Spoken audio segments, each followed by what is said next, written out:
Okay, so let us begin with this first of the liberating understandings, a contemplation of Anicca, the contemplation of impermanence. It's no accident, I think, that when you see these three areas of understanding presented, that they begin with this one, Anicca. Impermanence, change. It's probably the one that we have the least intellectual argument with. You know, it's the one that we can see our whole life has been teaching us about impermanence. We see it all around us, and I don't think anybody in this room would disagree with the simple reality that all conditioned phenomena are anicca. That all conditioned. Does anybody disagree? You've found something that's not impermanent? Huh? But, and here's the big but. This is a very universal story, anicca, and we form a very personal relationship with it. Everything is impermanent. It sounds almost as if it's emotionally neutral. In fact, it's not emotionally neutral change. We grieve our losses, and it is appropriate that we grieve our losses. But we actually have heard the teachings on impermanence so many times that I think probably everybody in this room could come up here and give their own discourse on anicca.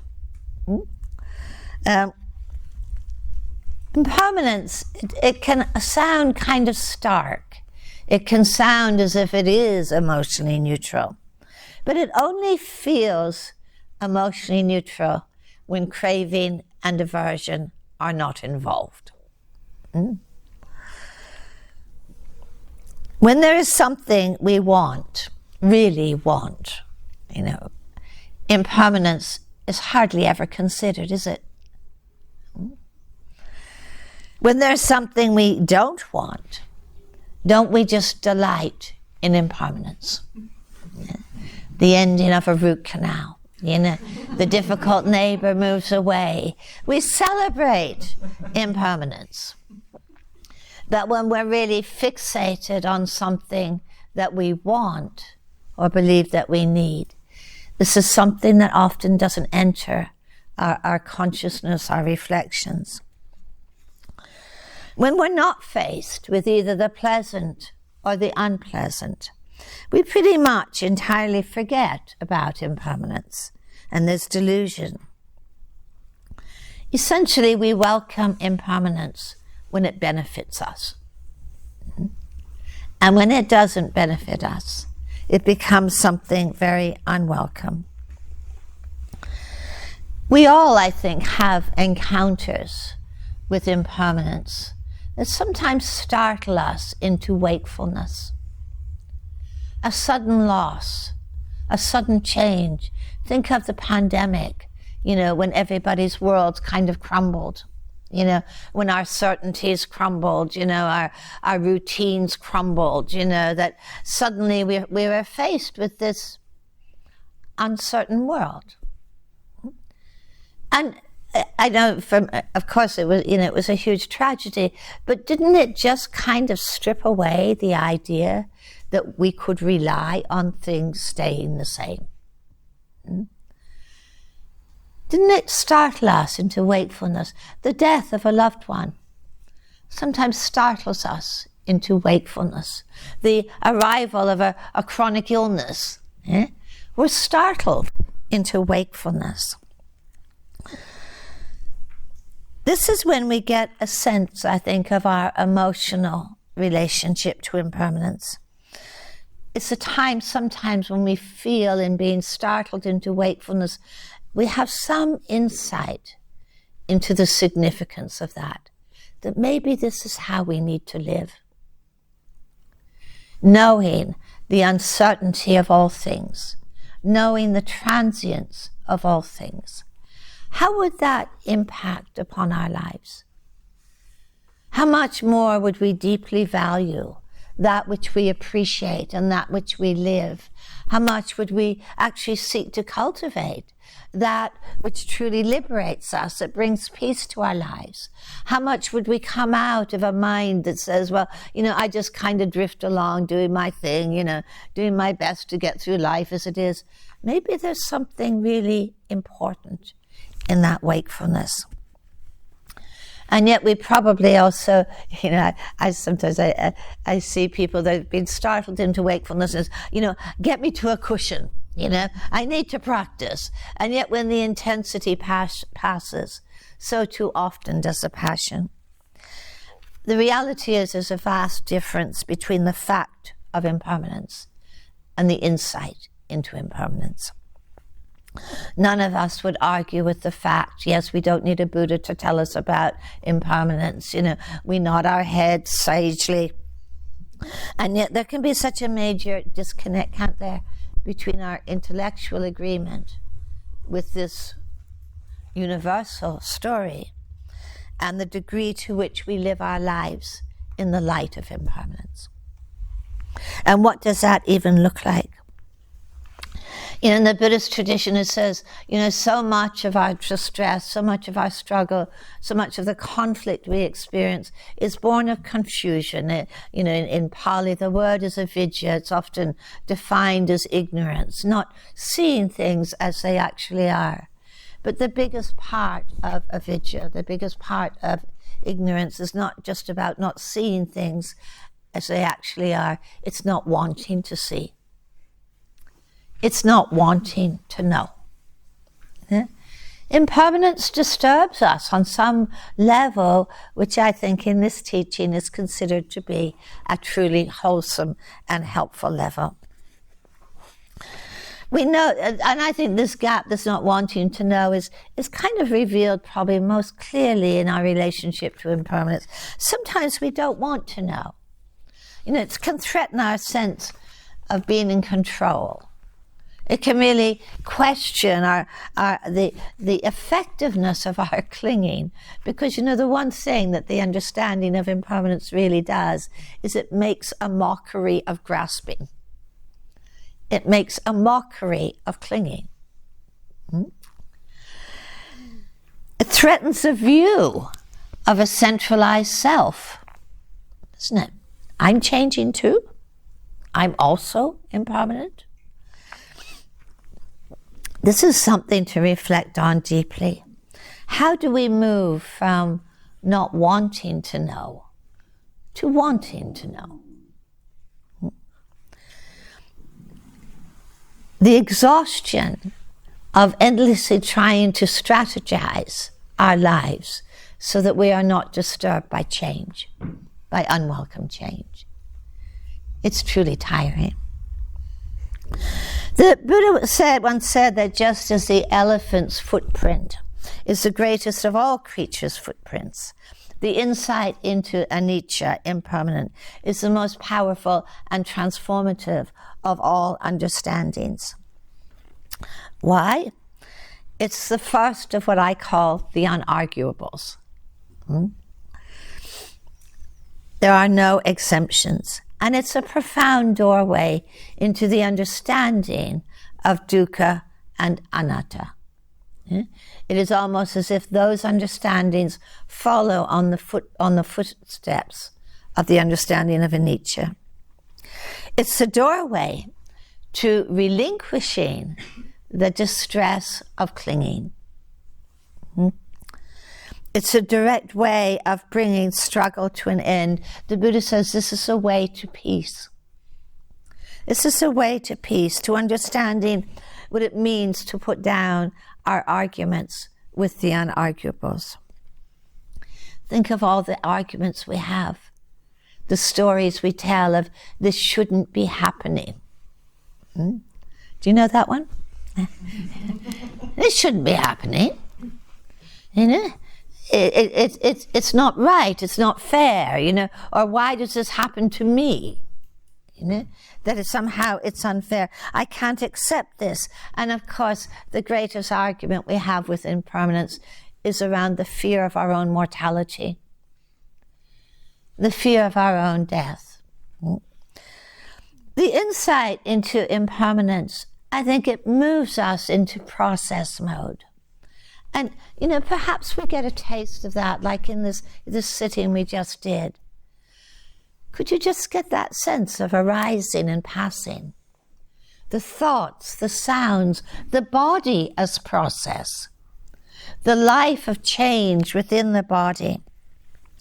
It turns life into a verb rather than an event. If we want to move from process to state, we only need to add clinging. This is what moves the reality of the moment of change into something that feels static. We learn to turn people into verbs rather than nouns. And I think we learn to turn ourselves into a verb rather than a noun. Anicca has many, many implications. The reality of uncertainty, almost an existential insecurity. We cannot guarantee anything. We cannot guarantee continuity through clinging. And that is what the kind of underlying motive of clinging is, isn't it? To try and guarantee some form of continuity. Nothing can be truly maintained.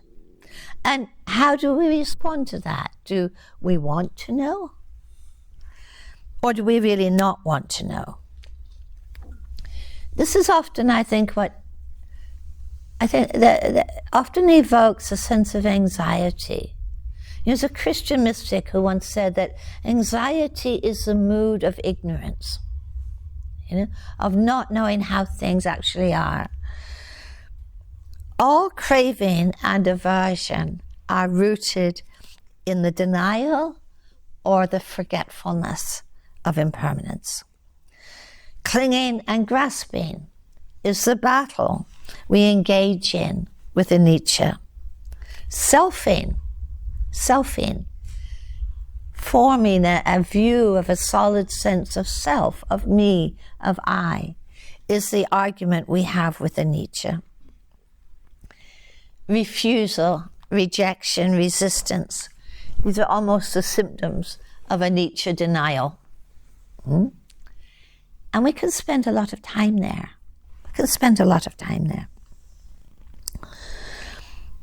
Dwelling upon the past, preoccupied with the future. This is the forgetfulness of impermanence. In the Dhammapada, the Buddha put it, many do not remember that we here must die. For those who realize this, all quarrels will end.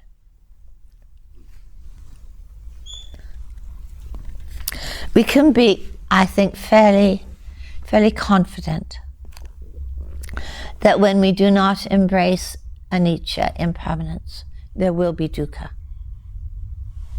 There will be distress. There will be struggle. Nagarjuna, a great teacher, once put it, he says, life flickers in the flurries of 1,000 ills, more fragile than a bubble in a stream. In sleep, each breath departs and is again drawn in. How wondrous that we wake up still. And I think this is the flavor, understanding anicca doesn't mean, disconnection or becoming indifferent or not caring. In so many ways, I think it highlights the need for us to care and to be connected and to appreciate. Although we all know that we're mortal and will one day live only in the memories of others, we do not always allow this knowing to affect our attitudes to life. We can spend so much time hoping and worrying about the future, lost in our preoccupations in the present, worrying about our status and doing everything we can to protect ourselves against uncertainty. This is the nature of an anxious life. I remember sitting down once, I needed to get some home insurance, and sitting down with an insurance agent, who obviously had an agenda of selling me much more than home insurance. And he said, what would you do if your house burnt down? He said, what would you do if you became, really unwell? What would you do if your children became really unwell? What would you do if your car was stolen? And he was going through this long list of potential tragedy.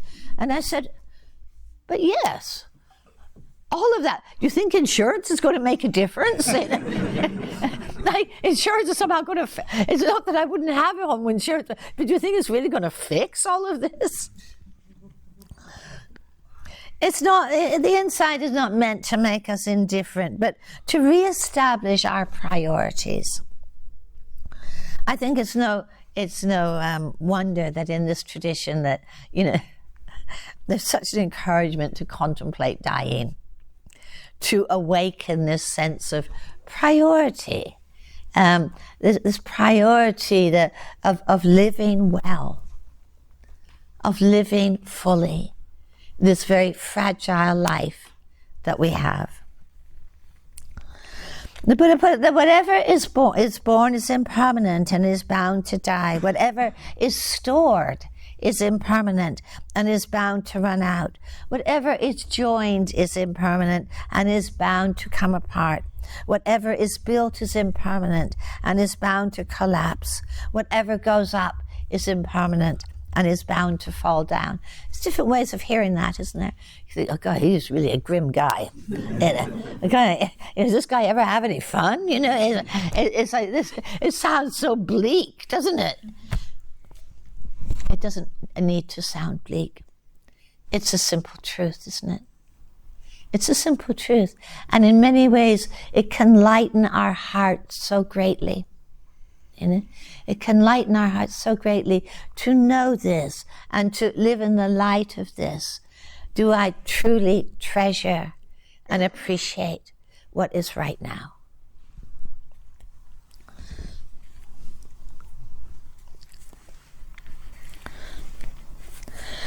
We can cling to so much to secure our world, and it can disappear in a moment. A well-known trigger for depressive relapse is unexpected loss.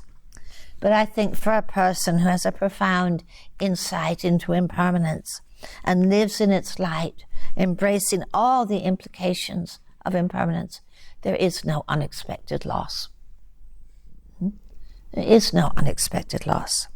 The Dalai Lama, in teaching on impermanence, he said, encouraged people to reflect on all that can disappear and on all that has disappeared. Our childhood, the people who are no longer part of our lives, all the events and experiences, think back in your life, all the dramas, the events and experiences that seem so absorbing and now are only memories. The millions, the absolute millions of thoughts and emotions once so preoccupying and now forgotten. Think of what is disappearing right now. The ending of a breath, a sensation fading, a thought replaced by a new object of attention. It's the nature of all things, isn't it? To begin and to end, to appear and to fade, to be born and to die. We see this in the patterns of the seasons. We see it in all the events and experiences.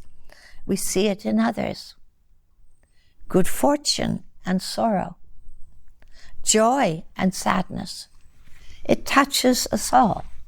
It's all part of our personal story, and it's a universal story. The average age in Western culture for a person to contact their first chronic illness, the one that cannot be fixed, is 38. Startling, isn't it? Some of you will know this, and it means that you begin to contemplate endings. the things you may no longer be able to do, the loss of an eternal future. Is sad, at times it's heartbreaking. This is human. But the pain of loss is made much harsher when it's compounded by despair and denial and blame and anxiety. What is our response to this? What is our response to this?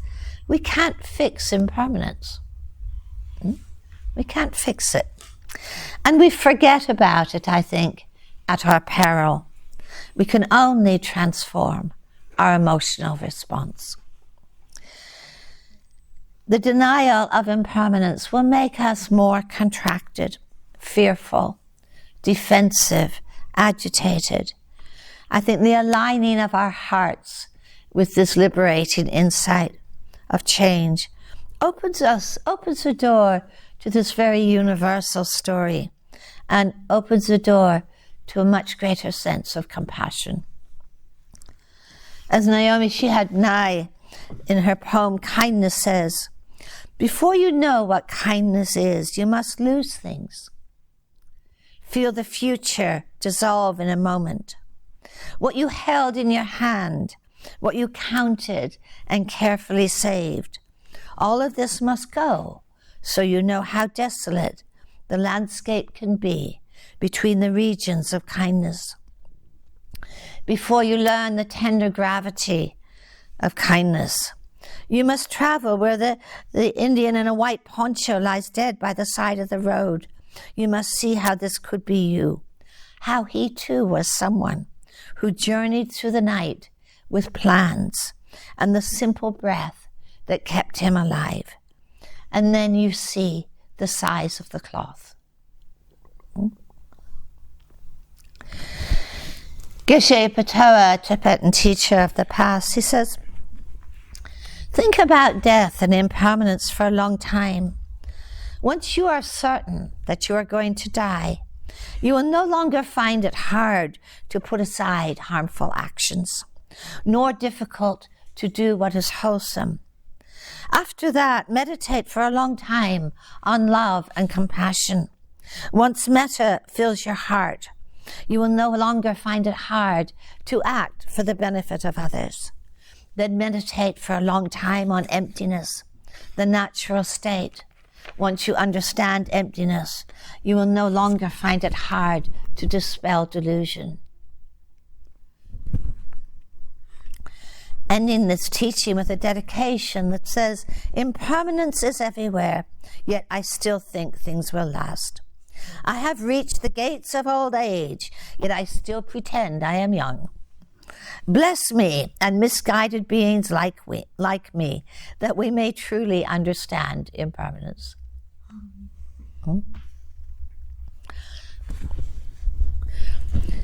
The insight into impermanence, I think, is one that can transform our lives.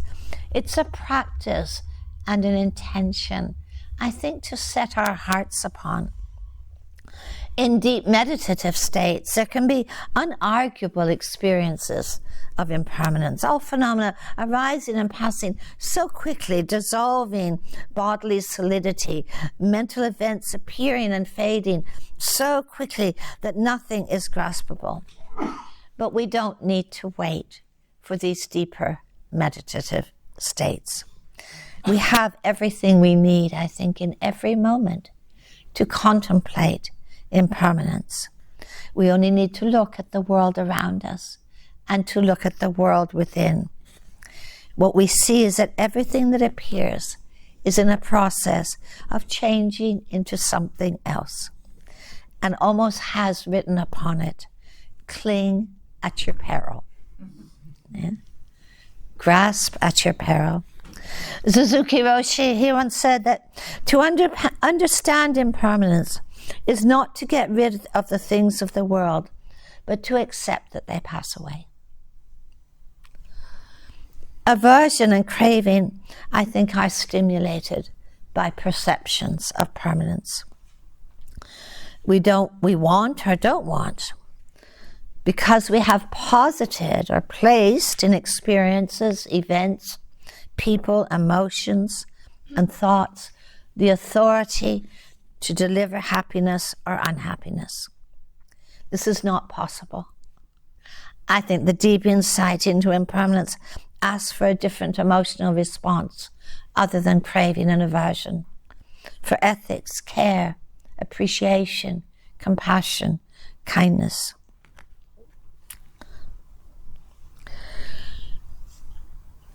We'll have a break very soon. The insight into impermanence, I think, is considered to be one of the primary gateways into truly a liberated life. It provides the opportunity for the heart to release its habitual confusions and to abide in what is referred to as right or wise view. This is very much a part of the teachings of wise view, to know things as they actually are, compounded, changing, and empty of self. And it's this understanding, I think, that quite naturally leads to a certain sense of resolve and direction in our path, and to set our hearts upon awakening. Much in this tradition speaks about this turning point from enchantment and disenchantment. And so, again, language is so difficult here, because when you hear the word disenchantment, it sort of has this implication of taking the mystery or the wonder out of life. But that's not how the Buddha used the word disenchantment. Enchantment is the pursuit of illusion. It's like being under a spell. It's like the pursuit of illusion, the drive to find security within the insecure, certainty within the uncertain, self where there is not an independent self, continuity in essentially a world of interfacing, changing processes. Enchantment is acted out in craving and aversion. You look at something, or you look at something you don't have, and you say, that's really going to make me happy. If I could have that, I would be so happy. Or we look at something, we say, if I could, I just really need to get rid of this, and then I would be happy. This postponement of peace. The postponement of peace. I think all in the service of seeking and securing a solid and enduring me. Disenchantment's not negative. It's simply surrendering illusion. Simply surrendering illusion. We don't get up in the morning and look at the world and say, make me happy. What would your sense be if someone came to you and looked you in the eye and said, make me happy? Would you volunteer? Or would you recognize, I don't have the power to deliver that. I don't have the power to deliver that. I can be many things. I can certainly care and appreciate and support and all of those things. Make you happy? I don't have the power to do this. And yet sometimes isn't that the nature of illusion, that we get up in the morning, look at the world and say, make me happy. If I just got the right coffee, or, have the right neighbor, or, have the multiple things we feel we must have, then I would be happy. Surrendering that illusion is a reclaiming of an inner freedom. I think this comes into being when we no longer place ourselves in a position of being a hostage to the world of conditions. A position born of enchantment. I think impermanence is not, as I say, it's not a complicated teaching. It's not some kind of complicated theory. Everything we see, touch, feel, experience reveals its truth. Yet the implications of this understanding are so many in how we live our lives. The kind of relationships that we form with people, with objects and experience, are they deeply rooted in this understanding? Or are they rooted in the desire to secure myself and my world? Seeking permanence, I think, is we impose a finiteness upon all things and upon ourselves. I am, you are, this is. Have you had that experience when somebody comes to you and says, I know you? Don't you feel sentenced to a certain kind of permanence, you know? I know you. I'm never allowed to change, you know? I know you. It's a finiteness. Living in the light of impermanence, we allow ourselves to be surprised. There's a story, I think, if I can get it right, of an elderly man, and he's speaking about how his good friend is upset with him. And he says, I understand why. He said, I know you. And he said, people are like rubber balls, they bounce. The moment that you stick a pin in, it goes flat. And this is what happens when you say, I know you. People change. And we need to allow ourselves to be surprised. We change, and we can allow ourselves to be surprised. This is a life of freedom. The Buddha put it, to have no view of self, no fixed view of self, is to have no fixed views at all. It doesn't mean no ethics or responsiveness. It means we no longer endeavor to fix things in place in order to support our desire for certainty and security. There's a remarkable freedom, I think, found in being deeply established in process rather than states or things. Sadness is happening.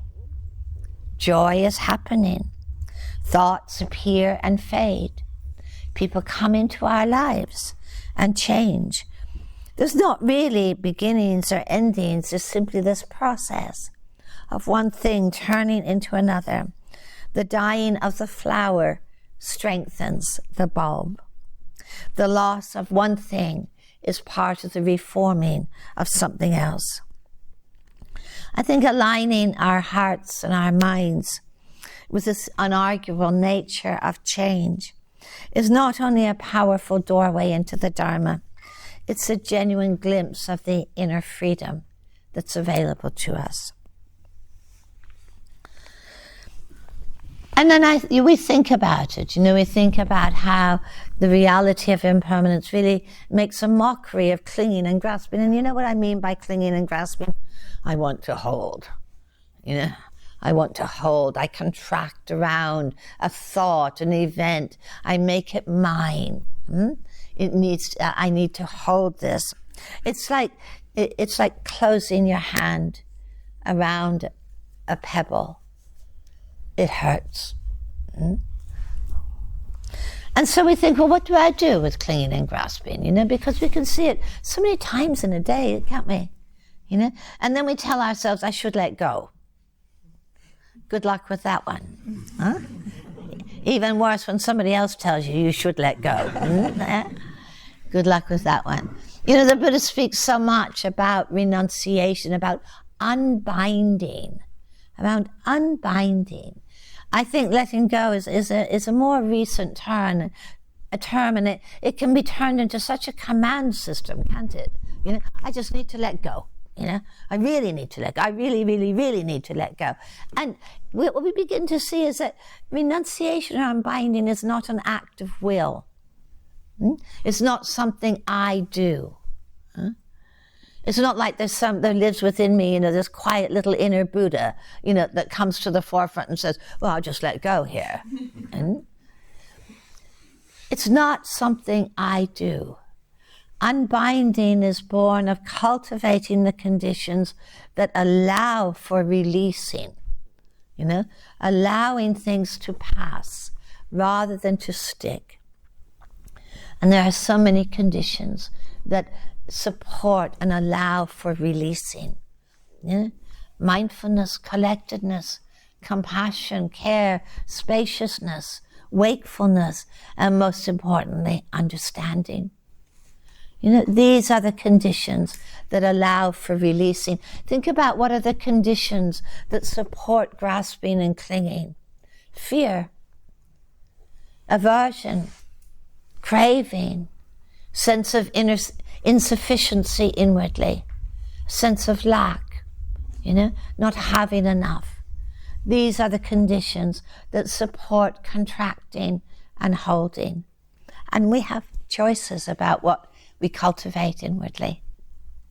Do we cultivate the conditions that allow for unbinding, or are we more unconsciously cultivating the conditions that allow for contracting and also suffering?